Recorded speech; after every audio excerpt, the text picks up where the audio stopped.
One day I stepped on the scale so I can put my weight in my new fitness watch, and I instantly regretted it. I'd been working out consistently for months. I was sleeping better than ever and felt stronger than probably I'd felt in a very long time. But stepping on that scale, it erased all of that progress to me in 3 seconds. Honestly, this is why it had been so long since I stepped on the scale, because I'd learned in my 30s that the scale couldn't be the only indicator of progress. I mean, at that time, I was lifting and I was slimmer, but the scale was not drastically different at that time. So I knew that it couldn't be the only thing that um, was an indicator. But one thing's for sure, perimenopause changes the game when it comes to this. If you're in perimenopause, you already know this feeling. The scale stops telling you anything useful, but yet it still has the power to tell you how to feel about yourself. So let's talk about why that happens and 4 things that I actually track now.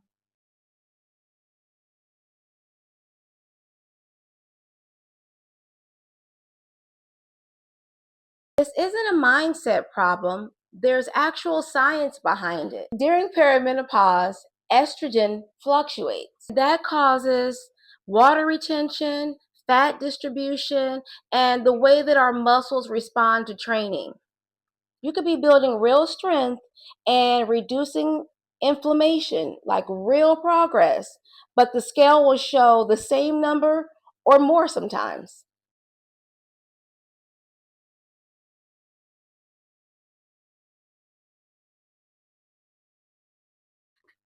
Here's what it doesn't account for: the muscle you're building.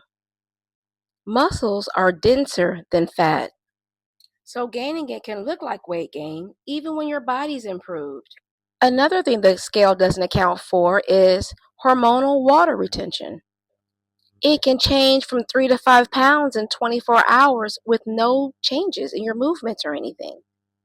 The third one is sleep quality improvements, a real metabolic benefit, but invisible on the scale. The last one is cortisol regulation from consistent movements. This is massive during perimenopause, and the scale doesn't even know it's happening. When I saw that number on the scale, I was so confident that it was going to be either the number that I was seeing on the scale in my 30s or close to it, because I've been doing the work. I did notice more bloating than usual, but I didn't expect it to be such a difference on the scale. I knew I'd been consistent with my movement, so it was time to change my mindset. How was the fitness routine I was doing? How was it making me feel? Was it helping the indigestion and heartburn that I've been having for months? Was it making me feel more confident? Did my clothes fit better? Did it improve my attitude? Was I able to keep up more with my husband and my son? And the answer to all those questions was yes. Definitely something that a scale could not tell me. In my 20s and 30s, it was all about HIIT and calorie intake and extreme workouts and making sure that my pant size didn't change. But that wasn't going to work in my 40s. So I was like, okay, Christy, now what?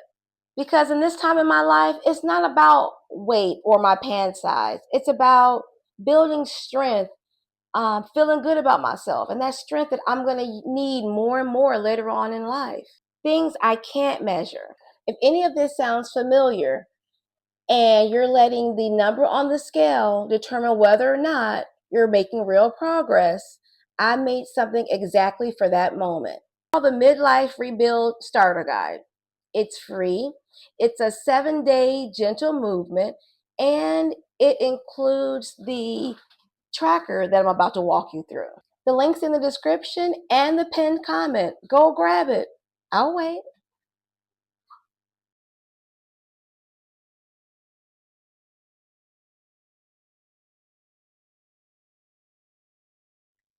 The first thing I track is consistency.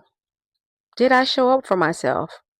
Not how long or how hard did I work out, but did I show up? Even 3 times a week, that counts. 3 workouts, even short ones, is a win. The next thing I track is my energy. How do I feel by the end of the week? And I track it. I rate it daily. It's probably the most revealing data I have about myself right now. The third thing I measure is strength markers. Can I do something I couldn't do last month? Not your PR. For example, was I able to lift heavier? Was I able to carry my son around longer? And the last one is sleep. Am I getting more of it? And is it good quality sleep? Movement is one of the most evidence-backed ways to improve sleep in perimenopause. Not medication, but movement.